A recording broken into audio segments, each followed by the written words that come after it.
Halo, perkenalkan, nama saya Novilina Suryanti Jun, NIM 33119-109. Saya di sini bersama kedua teman saya akan menjelaskan materi mengenai teknik akuntansi keuangan sektor publik. Akuntansi keuangan sektor publik terdiri atas dua. Yang pertama, laporan keuangan sektor publik. Laporan keuangan sektor publik merupakan representasi posisi keuangan dari transaksi-transaksi yang dilakukan oleh suatu entitas sektor publik. Yang kedua, teknik akuntansi keuangan sektor publik. Teknik akuntansi keuangan sektor publik merupakan teknik akuntansi keuangan yang diadopsi oleh organisasi sektor publik. Teknik akuntansi sektor publik terdiri dari 5 bagian. Yang pertama, akuntansi anggaran. Akuntansi anggaran merupakan praktik akuntansi yang banyak digunakan pada organisasi sektor publik, khususnya pemerintahan, yang mencatat dan menyajikan akun operasi dalam format yang sama dan sejajar dengan anggarannya. Yang kedua, akuntansi komitmen. Akuntansi komitmen adalah sistem akuntansi yang mengakui transaksi dan mencatatnya pada saat order dikeluarkan. Yang ketiga, akuntansi dana. Akuntansi dana merupakan sistem akuntansi di sektor publik yang dikembangkan dari basis kas dan prosedur pengembalian anggaran. Yang keempat, akuntansi kas adalah salah satu dasar atau metode dalam melakukan pencatatan akuntansi di mana perusahaan akan mengakui pendapatan pada saat kas benar-benar diterima secara tunai atau adanya penerimaan uang, dan mengakui biaya pada saat kas benar-benar dikeluarkan saat itu juga. Yang terakhir, akuntansi akrual adalah salah satu dasar dalam melakukan pencatatan akuntansi.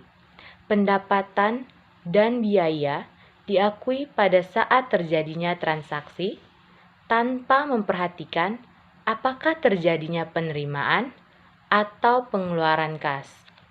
Yang berikut, teori akuntansi sektor publik. Karakteristik dasar teori yaitu yang pertama, kemampuan untuk menerangkan atau menjelaskan fenomena yang ada. Yang kedua, kemampuan untuk memprediksi. Yang ketiga, kemampuan untuk mengendalikan fenomena. Yang berikut, teori akuntansi sektor publik memiliki tujuan mempelajari teori akuntansi. Yang pertama, untuk memahami praktik akuntansi yang ada saat ini. Yang kedua, mempelajari kelemahan dan kekurangan dari praktik akuntansi yang ada saat ini. Yang ketiga, memperbaiki praktik akuntansi di masa yang akan datang. Baik, saya akan melanjutkan materi dari teman Novilina Suryanti Jun.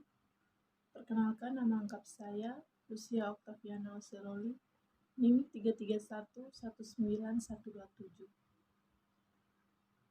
Materi yang berikutnya daya banding. Laporan keuangan hendaknya dapat diperbandingkan antar periode waktu dan dengan instansi lain yang sejenis. Yang berikut tepat waktu. Laporan keuangan harus disajikan tepat waktu agar dapat digunakan sebagai dasar pengambilan keputusan. Yang berikut ekonomis dalam penyajian laporan. Manfaat yang diperoleh harus lebih besar dari biaya yang dikeluarkan untuk menghasilkan laporan tersebut. Yang berikutnya materialistis. Suatu informasi dianggap material apabila memperbaharui keputusan. Yang berikut teknik akuntansi keuangan sektor publik. Yang pertama, akuntansi anggaran. Yang berikutnya, akuntansi komitmen. Yang berikutnya, akuntansi dana. Dan yang berikutnya, akuntansi kas. Dan yang terakhir, akuntansi akrual. Yang pertama, akuntansi anggaran. Teknik akuntansi anggaran merupakan teknik akuntansi yang menyajikan jumlah yang didengarkan dengan jumlah aktual dan dicatatkan secara berpasangan atau double entry. Tujuan utama teknik ini adalah untuk menekankan peran anggaran dalam siklus perencanaan, pengendalian, dan akuntabilitas. Alasan yang melatar belakangi teknik ini adalah bahwa anggaran dan realisasi harus selalu dibandingkan sehingga dapat dilakukan tindakan koreksi apabila terdapat varians atau selisih.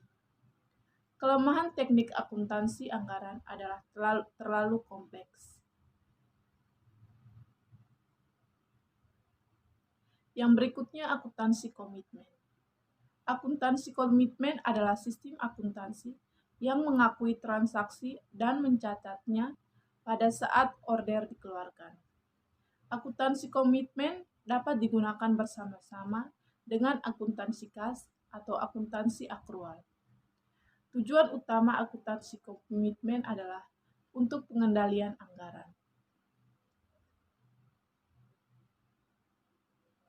Yang berikutnya, akuntansi dana.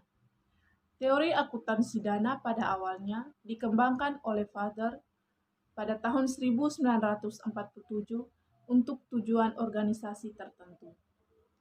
Masalah utama yang dihadapi organisasi publik adalah pencarian sumber dana dan alokasi dana. Ada dua jenis dana organisasi publik. Yang pertama, dana yang dapat dibelanjakan atau expendable fund. Yang kedua, dana yang tidak dapat dibelanjakan atau non-expendable fund. Oke baik, selanjutnya saya akan memaparkan materi berikutnya. Perkenalkan, nama saya Esther Putri Kasih, NIM 331191114.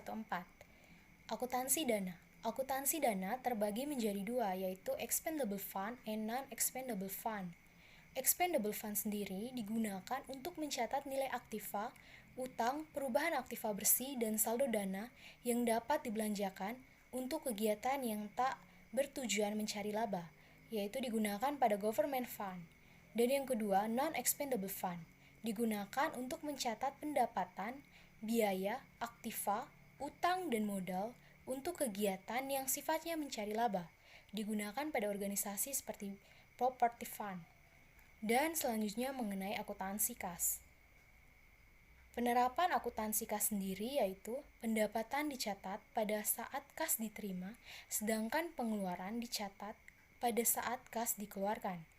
Kelebihan dari cash basis ini adalah mencerminkan pengeluaran yang akrual, real, dan objektif. Dan konsekuensi dari cash basis ini ialah dapat menyebabkan pemborosan anggaran atau unwise expenditure atau overspending. Yang berikutnya mengenai akuntansi akrual. Yang pertama, teknik ini diyakini dapat menghasilkan laporan keuangan yang lebih dapat dipercayai, lebih akurat, komprehensif, dan relevan untuk pengambilan keputusan ekonomi, sosial, dan politik. Yang kedua, expense adalah jumlah sumber daya yang dikonsumsi selama periode akuntansi. Yang ketiga, expenditure adalah jumlah kas yang dikeluarkan atau akan dikeluarkan selama periode akuntansi.